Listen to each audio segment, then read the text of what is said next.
And welcome to this week's Week in Focus Islam Now, Islam Today, where we actually tackle, throw a floodlight, put to the spotlight the Islamic activities that have taken precedence in the week, in the month, especially in the week, those that have actually stood out. Now more than ever, I'm yours truly, Shadrach Shagaf Kisame, and of course, on set tonight, I'm going to be joined by fellow journalist, lawyer, and researcher, as usual, the Hajat in the chair, Hajara Ashaba. But as we come back after the break, ladies and gentlemen, we throw a floodlight on the life of a man that we just lost. The Muslim community, the country as a whole, the business fraternity lost a major star. A man with a story of preserving human enterprise, Dr. the late Hajj Bulaimu Mwanga Chibirige. Now, after the break, we dive deep with Hajara. We discuss what does this mean to the life of a Muslim out there, a Muslim businessman, a Muslim entrepreneur, an international Muslim entrepreneur, and to the Muslim community as a whole, but also to the government. Now, after the break, we dive deep. We talk about the life and what next for his legacy, as actually what has generically been known that when an entrepreneur who is a billionaire dies, his legacy and estate falls into desolate, into nothingness. But after the break, we find out. Do not go away. We are broadcasting live here at our home through the Muslim channel at the .NET Broadcasters Studios, Salama Road, Munyonyo. Do not go away. We're coming back.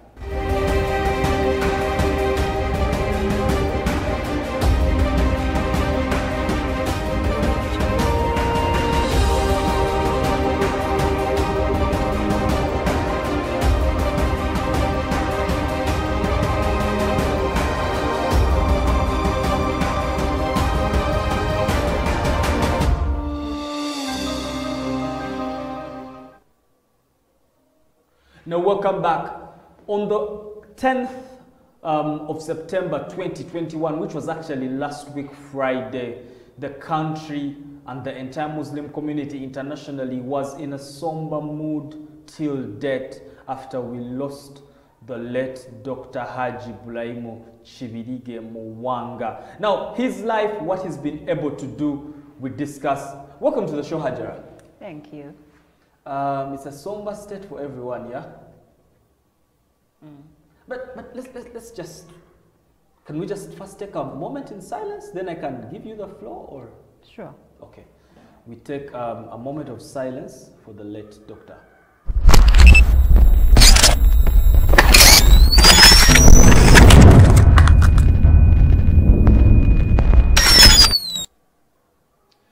May his soul rest in eternal peace.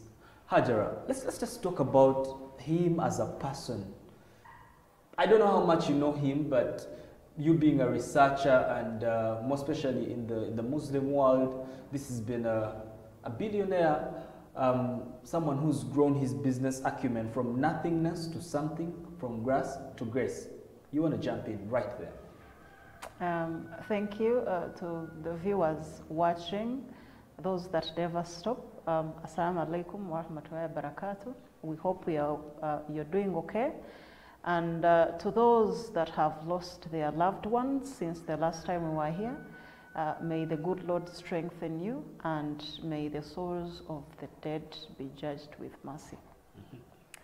I have read the story of the man. Yeah. I have heard from a few friends that have interacted with him. Yeah. And they describe an admirable character.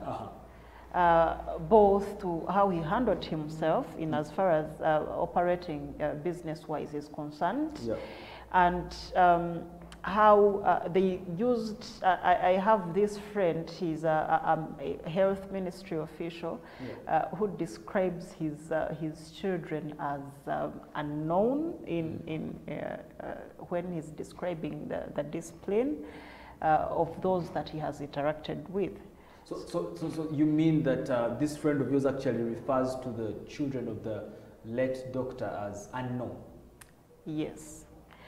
I remember one day I was telling him a story that I work with a son of BMK. Yeah. And he said, well, I don't think I know that one. I think I know Jamil. I think the name he said was Jamil. Yeah. He said, but the rest are never on the social scene, so yeah. you can't really know them. Yeah. And normally for people that have the kind of money, you have heard on the streets, children doing really stupid things, and they get apprehended by the police and they start asking questions. Do you know who I am? Do you know who I am? Yeah, yeah. So in Uganda, when a man is as rich as BMK was and you do not know his kids on the social scene, it speaks so much of his parenting. Correct. Yeah. Now, you make a very important point when you talk about his parenting. The little you know about him, can you just take us through? The little I only know is that he comes from Masaka. Anything you know more about apart from maybe Masaka, or anything you know other than that? To me, perhaps this completely unrelated, but I lost my father when he was 67. Mm-hmm. And to me, 67 is really young.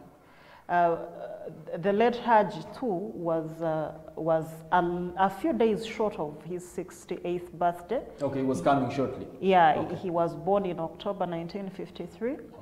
And he is then, as it was, of course, it's towards independence. Yeah, yeah. Uganda areas that were, even Kampala was really rural, it was remote. So, but he was born in the remote district of Masaka. Yeah. In his book, he actually refers to it mostly as Vudu, as one of the 17 sub-counties of the Buganda Kingdom. Yeah. And he did not acquire so much of the formal education where we spent 20 what years.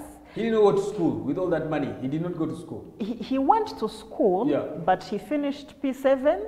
And when there were preparations of him going back to school, I think he had involved himself in business and had seen the money, you know. We're talking 12, 13 years. Yes, yeah, that young. Because right now, if a relative at 12 years told me, Shadrach, I'm done with school at P7, we would call a clan meeting and whip you, strip you naked. It is incomprehensible. Actually, I think even with the late Hajj, yeah. If you read his book, he emphasizes the use of education. Yeah, yeah. If you look at the activities he has done in the world, yeah. He has taken people through school. Yeah, yeah, people yeah. he was related to, and people he was not related to even, yeah. Yeah, so for someone that did not acquire education, he must have found a secret there. Yeah. But I think that the conditions that were there in the 60s and 70s, yeah. In as far as education is concerned, yeah. They are choosing not to go to school. I think was commendable. Yeah, it was comprehensible. Yeah. Today it is not. Yeah, yeah, you cannot tell a parent at 12 that you're dropping out of school. I mean, what do you know? What have you seen? Exactly. Where are you going? Yeah. You're not educated. Where has that taken you? Yeah. Which should open a debate to revisit the kind of education we have. Yes. Because if you look, I saw you with his book earlier. Yeah. If you read, to people that have not read this book, My Story of Building a Fortune in Africa. Yeah. If you have not read the book, please read it. One of a kind. Yeah, it's actually, it is good, it's motivating. It's a beautiful book. He was quite the funny man.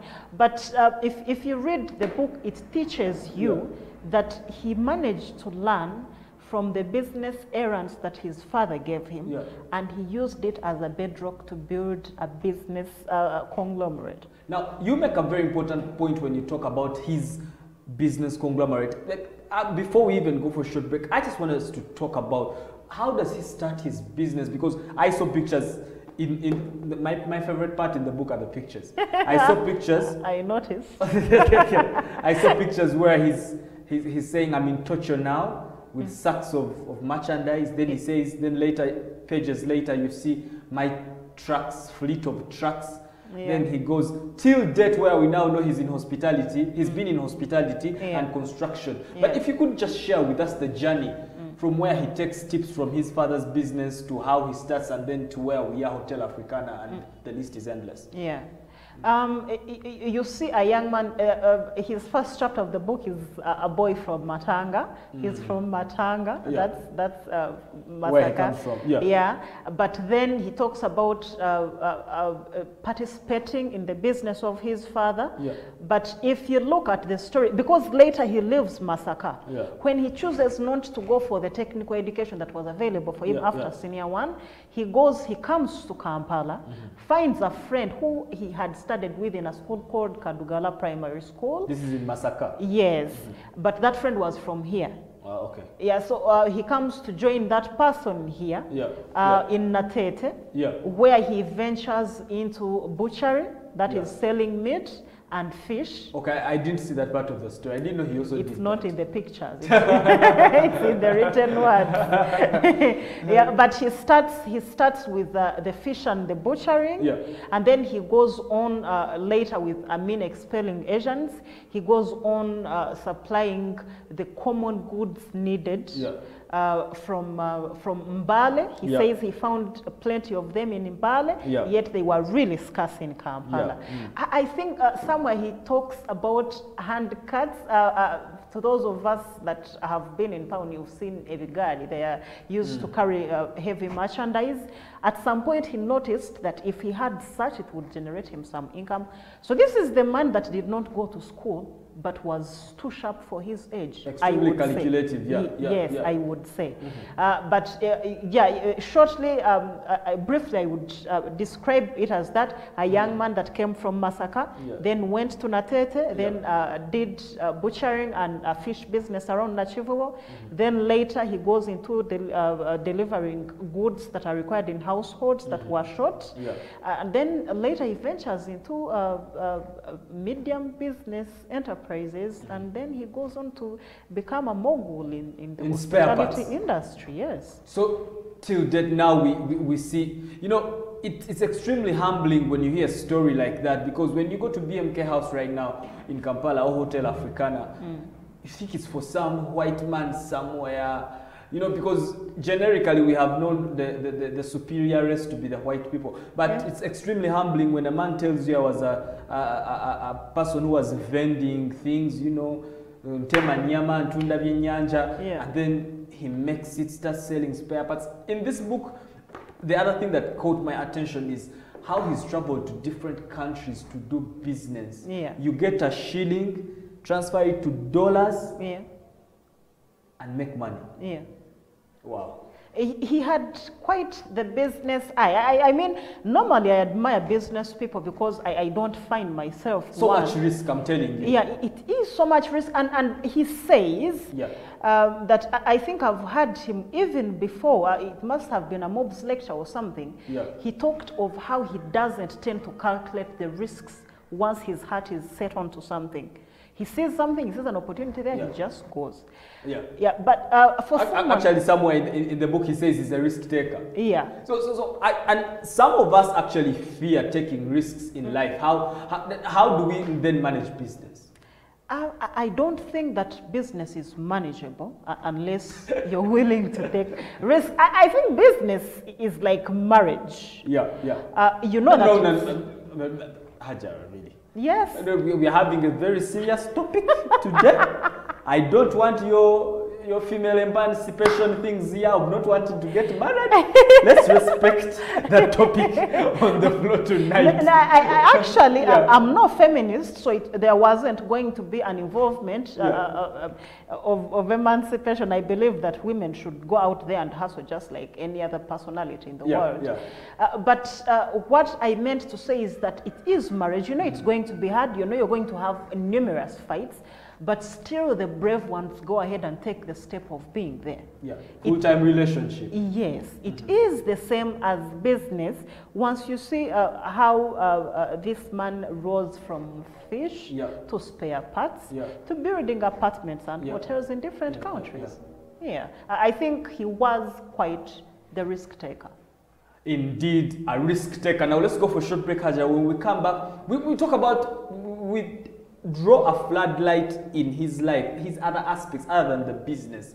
Otherwise, for you who is watching down there, you're a young man or a young lady, you're thinking that your business career is kicking the bucket. I think you need to think twice, because a man from fish vending to doing extremely low level kind of jobs to actually getting into hospitality, building hotels here and there, and then the industry. But do not forget to follow this lovely discussion on our social media platforms, Facebook, Instagram, and Twitter, and then also subscribe to this channel. Now, after the break, we dive deep. We are still with Hajara on set. Do not go away. We're live and we're coming back.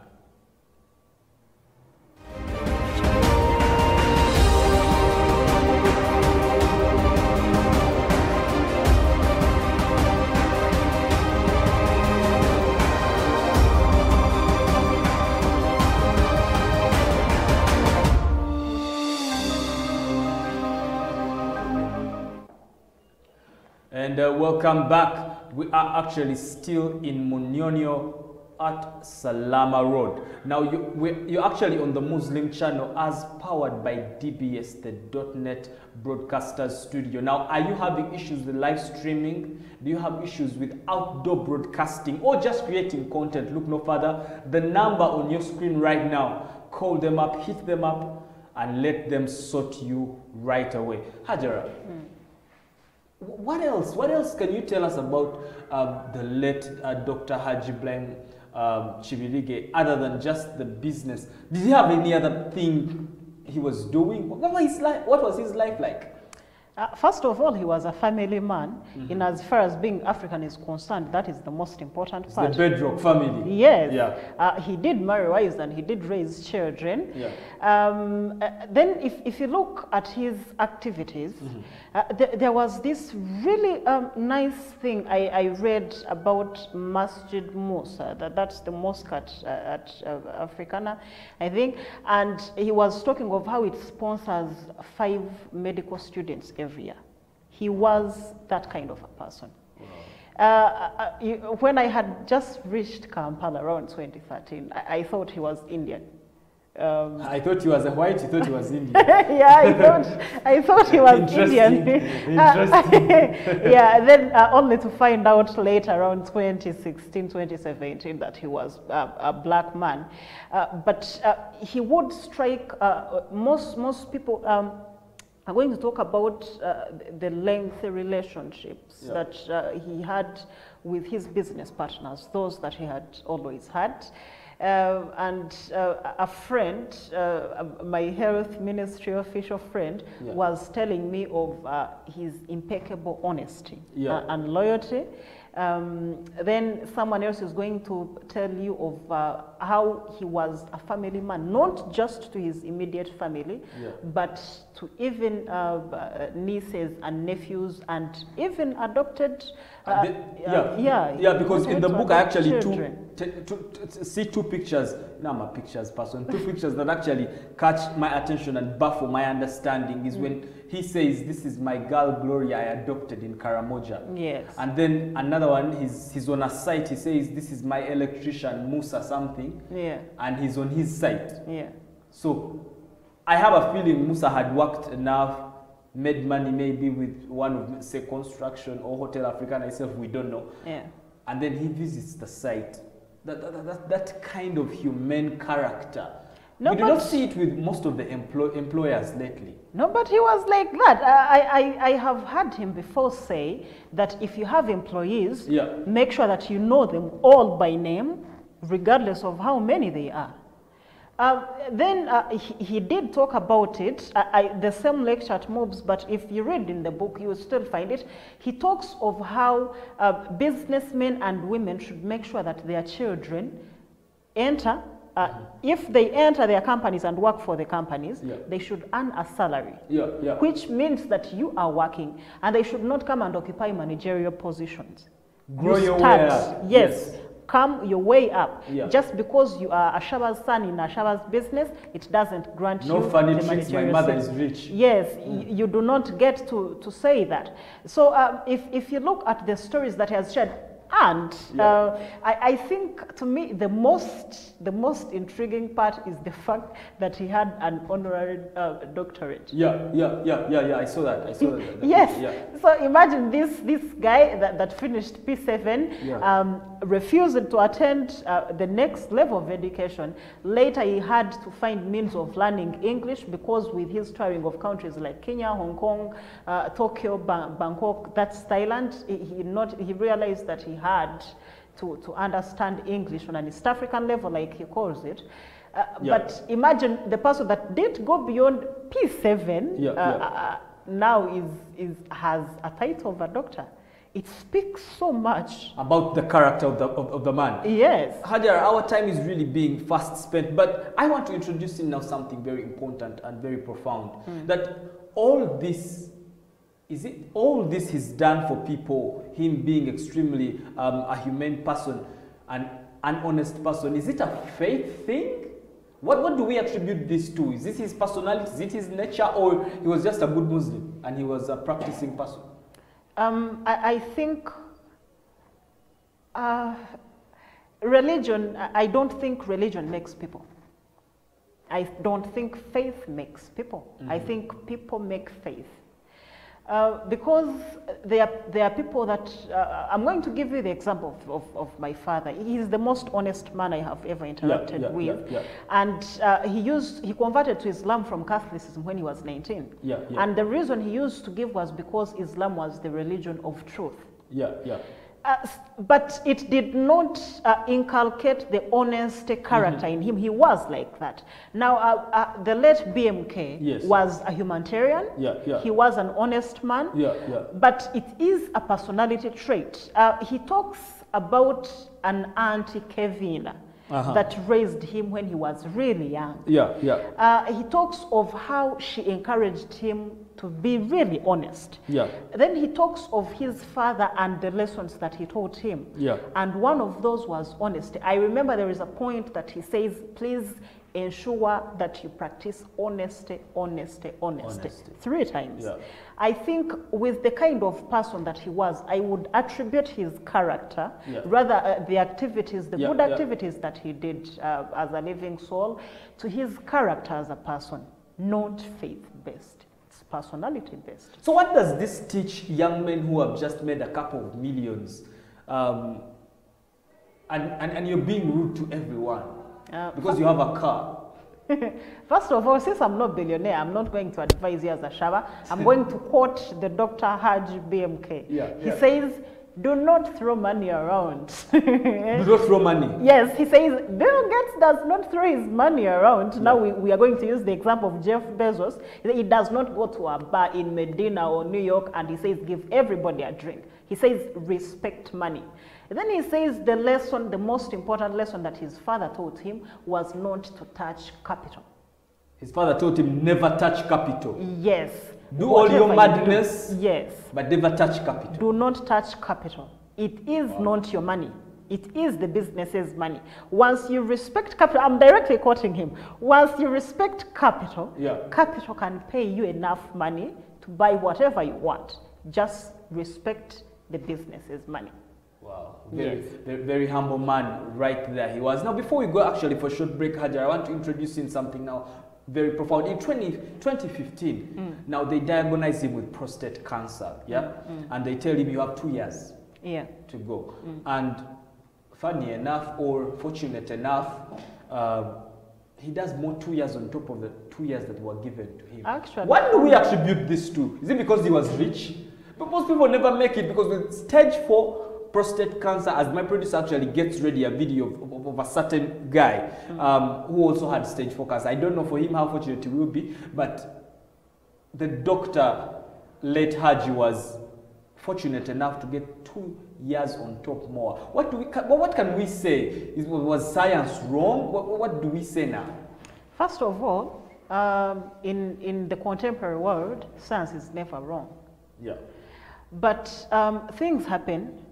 miracles happen. There are things that physics cannot explain that normally happen.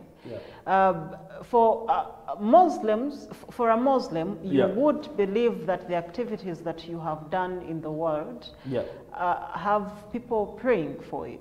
Because there are these aspects that say you taught someone something, and the more they practice it, the more rewards you get from even their practicing. So you may attribute it to that, or you may attribute it but 2 years is a long time. When they've told you you're going to die in 2 years and you add 2 more years, that's a very long time. Actually 4 more. Because he was diagnosed in 2015, and we've had him for 6 years. But I do not think that science was wrong. But I think that based on the lack of people, believe me, BMK was one hell of a lucky man. He really was. If you listen to people talk about him, if you read his story, he made it in times when others did not. He saw opportunities where other people did not. So I do not think that God would, it would actually be surprising that God dropped him one last miracle. And to make matters worse, in COVID-19 pandemic, where the elderly were dropping dead like no man's business. Actually, the elderly and the rich. The elderly and the rich, and he's both. Yes. My goodness. But really, to be fair, I wouldn't want to describe a man like BMK. Or 67 is really so young. For a man that has been having activities that have been of immense contribution, not just to Uganda, but the African continent. He has businesses running all over Central and East Africa. Yes, so 67, we have really lost a giant over. So as we wind up to go for this short break, he decides to go to Nairobi. I don't want us to politic Hajara, but why Nairobi? Why not Uganda? Like, why? You know, normally they say, I don't know the number of times you hear Makerere being one of the best schools in Africa. But normally they say that Uganda produces some of the best doctors. But we pay our doctors some of the lowest wages in the world. Yes. So they are really excellent, but they are not paid well. So what happens when they finish school? They leave the country.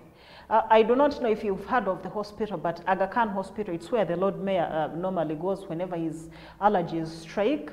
And it's where even BMK was. It is that government pays government workers that matter peanuts. Teachers, doctors, are paid excruciating amounts of wages. And because of that, you have a Kenyan hospital that employs Ugandan doctors being praised as one of the best hospitals on the continent when it has sons and daughters of another soil. So I think as a country, the president has been talking about it. I think they have increased their salaries, but we need to start. Still not good enough. It is not good enough. We need to start paying doctors and teachers for what their worth is. And to top on that, if you look, if you read BMK's book, the chief reason he gives for refusing to go to school, he hesitated to go back to school after P6. And the explanation he gives is because he had participated in his father's coffee's business and he had made research. He was quite the clever boy. He had made research and he found out that what teachers earn at the end of the month is less than what he makes on a day in his father's coffee business. So we cannot keep doing that as a country. You don't get the two most important professions and you pay them peanuts. Peanuts, right. We need to work on that as a country. Actually, this politicking is warranted. So it makes sense why Nairobi. Yes. It makes sense why Nairobi. Now let's go for short break, but when we come back, now in these last few, we see what next. Because now this estate now joins a list of estates of where the proprietors died and, you know, their children chose to do what they wanted. But let's discuss and see the possibility of that happening or not after the break. Now, do not go away. We are actually discussing the life of a man who has impacted not just his family, not just himself, but the Muslim community, the country, and the continent. Now, do not go away. We are at Salama Road, Munyonyo, and we're live, and we're coming back.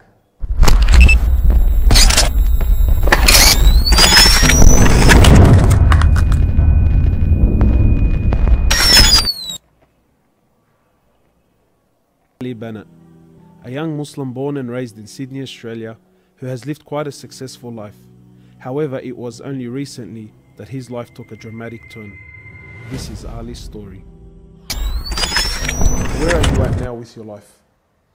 At this point in my life, wallah, I've been gifted, alhamdulillah, by Allah, with cancer throughout my body, and I've changed my whole life to sort of helping people. Why do you call it a gift, Ali? And alhamdulillah, it's a gift because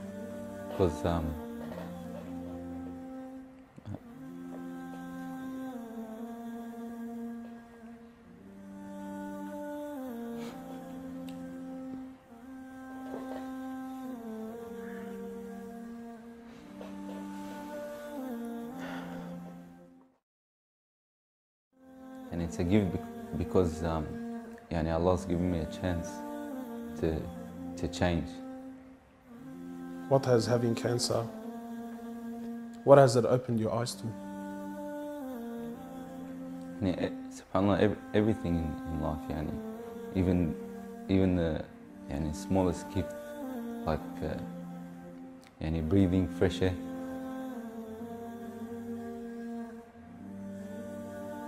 Do you feel like you used to take that for granted before?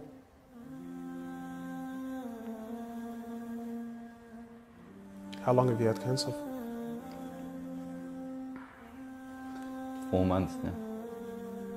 Ali was diagnosed with stage 4 cancer and given only 7 months to live. Upon finding the news, he immediately sold his successful business and was forced to reconsider the lavish lifestyle he was accustomed to. Everything was to change. Ali, what was your reaction when you came to know you had cancer? I got rid of my cars, I got rid of my watches, even my clothes. I took them with me overseas and I gave them to a lot of people up there. Alhamdulillah. So I wanted to try to leave this world without anything. So you were on a mission to get rid of your dunya. It wasn't until Ali invited us into his room that we truly understood the luxurious lifestyle that he was living and the extent of the sacrifice that he was making. What's all this, Ali? Talk to me, explain this It's stuff. a bracelet, costs about $60.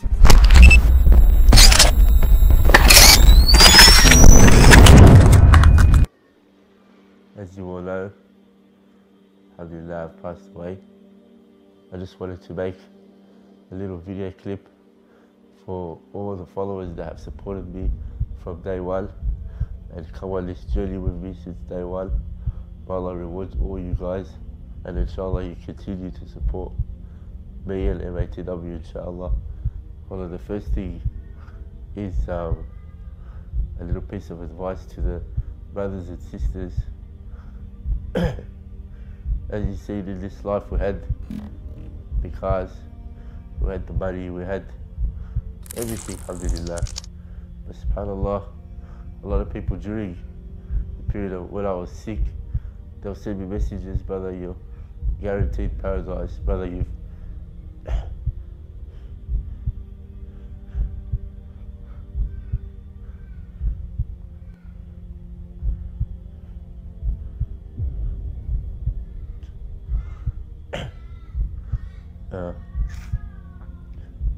brother, you've done so much for the community, for the ummah, but subhanAllah, this,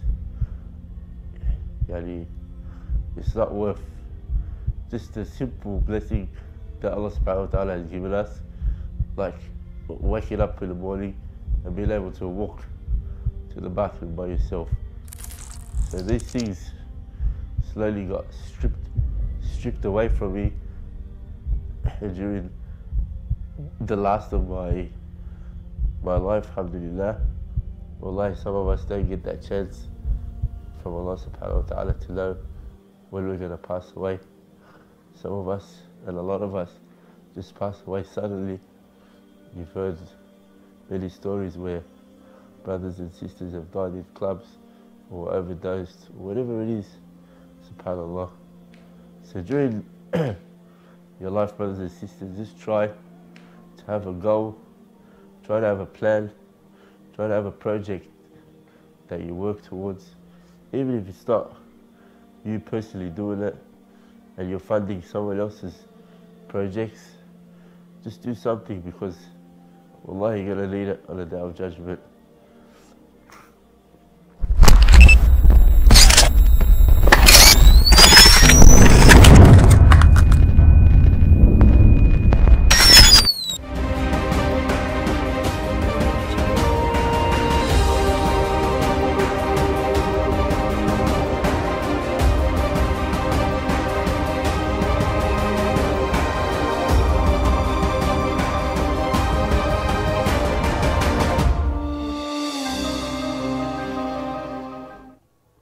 And welcome back. Now we are live through the Muslim channel here at the .NET Broadcasters studio. Now do not forget to subscribe. Now inspiring words right there. What an inspirational message. Everyone should have a project towards God. Now Ali Bernard, a young man in Australia that was diagnosed with the same stage 4 prostate cancer, and he was given a couple of months to live.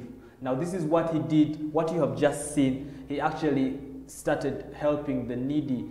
There's a project that he opened up in Africa where he's helping people. He's given away all his wealth. I've just seen a chain that is worth $60,000. Sold all those things, sandals, slippers, sapatu, for $400. Sold all that, and he's given to the needy. Hajara, this man is in a state where Haji was in 2015. 6 years down the road, what has Haji done as he prepares to meet his creator?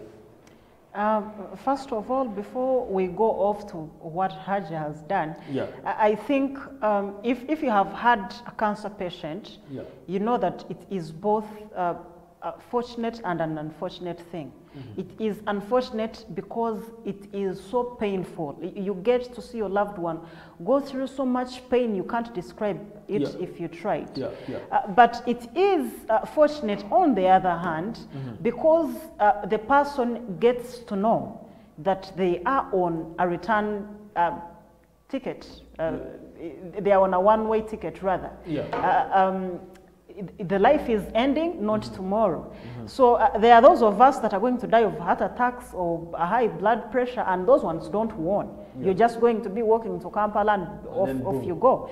So please realign your activities with the kind of legacy that you would want to live in the world. That takes us to Haji BMK and what he did. He took care of those that needed to be taken care of.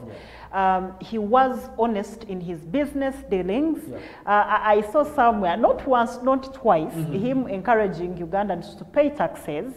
And the reason he gives was the country needs money to construct roads and schools and hospitals. And yet others are asking, most investors and businessmen are asking for tax holidays, others are being arrested for tax avoidance. To be fair to the business people, our tax system is so exploitative because the government is so incompetent that sometimes they don't tax those. I mean, there was a story where URS said that only 1 million Ugandans pay taxes. You want to tell me that we only have 1 million Ugandans working? But regardless of the existing exorbitant taxes, the man goes ahead to encourage Ugandans not to dodge taxes. He preaches of humility, he preaches of honesty, he preaches of hard work. The humility comes with encouraging those with money not to flash it. As we wind up this whole thing, do you think those virtues are still credible in this day-to-day Ashaba? Because this man talking to us was born in the 60s, he's lived 60s, 70s. For them, honesty was a thing. These days, people are getting rich through squandering, through defrauding people. Right now, Shadrach, if I want to buy a car, I'll have to wait for years. yet someone is going to go and in 2 minutes is defrauded someone and is in a Lamborghini. What is Haji trying to tell us, with all due respect? Well, he talks of his 40 years of excellence. Yeah. I would want you to imagine two things. If you staged somewhere, yeah, and you gave a Shaba a raw deal that is fraudulent, and you earn 600 million from it, and you establish a business from it, and that's scenario one. Scenario two is if you're a patient, worked your 10 years and acquired the same or less amount of money, but you're able to get a car and a piece of land from it. The kind of satisfaction that you get from eating your own money, yeah, I don't think anything in the world of finances compares to it. So I think the man would look at his journey of vending fish, yeah, and handicrafts, yeah, and butchering, to getting goods from Bale and Mutukura to Kampala, yeah, now to going to Kenya. He describes the happiest moments of his life, and one of them was when he went to Kenya and he had goods, and he says that it's at that point that he realized he was going to be a millionaire. How he realized that, I don't know. We don't, but Haja, our time is really well spent. But what you know, because what is in my head right now is he got the news, he's on and off with treatment, actually entirely on treatment these last 6 years. What was he doing? To those of us that have been on Hoima Road, there is a place called Nkowe. In Nkowe, he established a cemetery there, mainly for Muslims. For people who die and they have nowhere to be buried. Yeah, and those who really would want to be there, if they did. It's generally for the Muslim community. Yeah. For a man that can think of doing that, this is a dying act, and it's a cemetery, something that most of us would really not think of. And then if you look earlier, I was telling you about the 5 medical students that they take through education.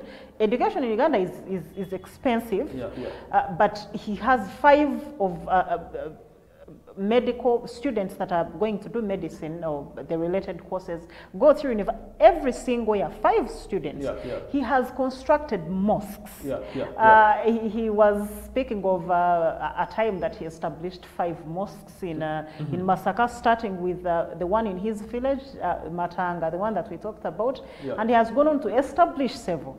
And then if you look at the book, that's more like a memoir. It's more like, it talks about his life. But if you look at how he talked about his life openly, yeah, giving business tips to people that he even doesn't know, some secrets people want to hold on to them. Yeah, if they give, and that health thing. There's a sickle cell project. I think I saw this. Does that now continue as we dig deep into what happens to the estate? Are such things going to continue? For instance, the sickle cell project, is that continuing? Well, it gets down to the distribution of his estate, legally speaking, and if he has a child of his that even has a fraction of a personality like him. In his book, he talks of preparing children and not preparing for children. And he says that parents normally make a mistake of preparing a life for their children and not preparing the children to take over. He goes on to say that it's not automatic that the kind of life and success that you have enjoyed, your children are going to enjoy it. But he says, prepare them enough, take them to school, yeah, accord them education. Yeah. When you give when they are ready for work, consider having them employed in other people's businesses so, yeah, they can, yeah, garner experience from there. So he did his job. If you read his book, if you listen to the stories about him, if you look at the lectures that he has given, by the way, he's the man that has been giving lectures even when he did not acquire formal education. If you look, generally, if you analyze the life that BMK has lived, yeah, yeah, you want to have faith that 1 or 2 of his children inherited his personality and are going to run the projects that he's been running. Hajara, you continuously echo out personality, and this keeps me thinking that this man has been able to maintain his estate partially or basically because of his personality, you mean? Yes. Because, for example, you've not had his name show up in politics, have you? Exactly. That's why I was going to ask, with this big business acumen, whatever he's been able to, accumulate, and he's not been caught up in any business wrangle. no frauding, nothing. How does a person keep away from that? Because such people are the ones, Kubambao, Congo, gold in Congo. How does he escape something like that? I think if you follow him well, you will. It goes back to where your question is stemming from, personality and his upbringing.